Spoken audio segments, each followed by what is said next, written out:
Казталов және Шыңғырлау ауданының әкімдері жастармен жүздесіп, оларды мазалаған мәселелерге назар аударды.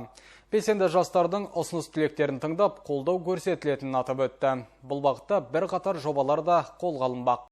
Ал Шыңғырлау ауданындағы кездесу табиғат аясында өтті. Қонақай көлінің жағасында әкім сан салада қызмет етіп жүрген жас белсенділер, кәсіпкерлер, оқу және спорт үздіктерімен жүздесті. Еркін формат түріндегі жиын барысында аудан басшысы түрлі бағытта қойылған сұрақтарға жауап берді. Сондай-ақ жастар ұлттық спортты дамыту, салт-дәстүрді насихаттау, бизнес бастамаларды қолдауға қатысты ойларымен бөлісіп, ұсыныстарын жеткізді.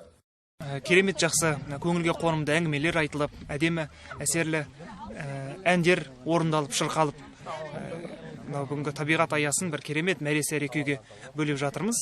Және де бұл сұхбаттың бүгінгі біздің жастарымызға да берері мол. Елдің болашағы, жастар саясатын қолдау, бұл жастардың ертеңіне сенім, үміт арту деп есептейміз.